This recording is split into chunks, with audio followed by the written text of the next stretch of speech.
Welcome to International Securities Exchange's podcast series.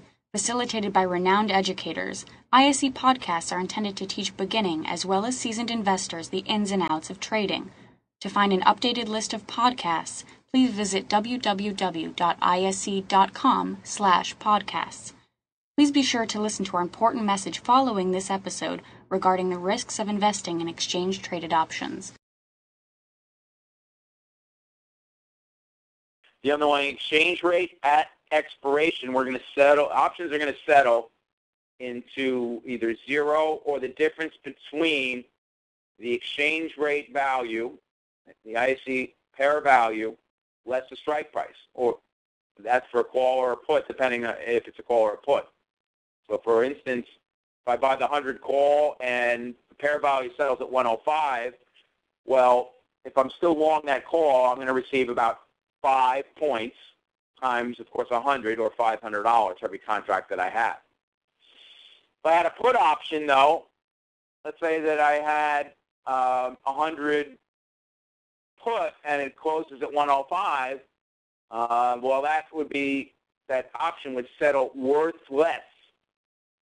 If I bought a 110 put and it settled at 105, that option would settle at 5. So the underlying exchange rate is very, very important relative to the strike price. The greater the likelihood of the option expiring in the money, the greater the delta, and I'm going to get more to delta in just a brief moment. Strike price, we can select different strike prices. I like to say that strike prices can be categorized into 3 different broad categories: in the money, at the money, and out of the money. So that's essentially what you can you might want to look at strike prices in that way, that if you're looking at the U.S. dollar Canadian and it's trading around 104, your first stop, at least in my humble opinion, might be the at-the-money option. If you want more leverage and it's a call, you might want to look from, let's say, the 104, move up to the 107, 108, 109, whatever. Or if you're looking at puts, you might want to look at 104 as the at-the-money option and go down to 101 or even 99, 98. Those are out-of-the-money options. So that is the way that you can manage your risk-reward proposition, your ratio of risk to reward. Time. How does time affect an option? Well, time is not linear. So really what I'm saying is that short-dated options are going to decay a lot more, like somewhere in here. Longer-dated options are going to hardly decay. You look at the slope of the line of a longer dated, let's say this is a 9-month option versus a 1-month option. This one's hardly decaying at all, basically flat. It's very steep here. So that's called, well, the Greek term for that is theta. Generally, the greater the time decay, the greater potential for rapidly changing delta, and that's called gamma. Gamma manufactures delta. So there's this relationship between theta and gamma. If you buy an at-the-money option, you're going to get a lot of gamma. But the disadvantage of buying that gamma is that you're getting an option that's decaying a certain amount each day. In fact, it's going to be even higher. The at-the-money options are going to decay even more. As I mentioned, options have value for 2 reasons: the interest rate differential and volatility. I guess I didn't mention that, but this is a very important factor. If interest rates were 0 and if volatility was 0, all options would trade at either 0 or their intrinsic value. In reality, we know that doesn't exist. Interest rates are going to be a little bit greater than 0. And volatility will ebb and flow from very, very low levels. When we first introduced the FX options, some of the currency pairs were trading as low as 5 and 6 volatility. Well, a year or 2 later, the volatility went from 5 and 6 all the way up into the 30s and 40s. So volatility can and will change.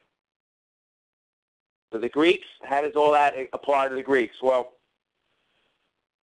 the major difference between equity options and FX options is the interest rate differential And you need to always, always, always think about volatility. And I showed you how important volatility is when I looked at that option that was, let's say, a 60-cent option, and with volatility low, and with higher volatility, it might be worth $1.60. More uncertainty, higher volatility. Less uncertainty, lower volatility. Option Greeks are analogous to risk gauges in a car that alert drivers of the various risks of the car's engine. We're driving down a highway. Of course, we're thinking about the temperature light goes on, the battery light goes on, the oil light goes on. If you continue to drive your car, you're going to have a problem. Well, when you're trading options, you need to understand the Greek risks, because the Greek risks are going to help you understand if you have a lot of delta. If you have, again, everything in life is relative. So what is a lot of delta? What is a lot of theta? What is a lot of vega? That is something that you're going to have to get used to. I can't tell you. I can't quantify a certain amount that is either too much or too little. But you'll start to understand that the Greeks are important. And as I mentioned, and a lot of you you guys answered my question about which Greek might you start to consider that might be the first stop for learning more about the Greeks. Delta is going to be your first stop. And really what the delta is telling you is if the underlying exchange rate moves a point, how much is my option going to move? So that exchange rate changes, that would be delta. The time erosion of your option is going to be what's called theta. So we have delta, and we have theta, and then we have gamma, which, as I mentioned, it's giving me my change in delta. And really, gaps are most affected by the gamma because delta might change. You might see an option that's at the money or even out of the money, and if it turns to be in the money, that would mean that delta would pick up, or if it's going the other way, it would actually be reduced significantly. Changes in implied volatility, vega, and changes in the interest rate differential, rho.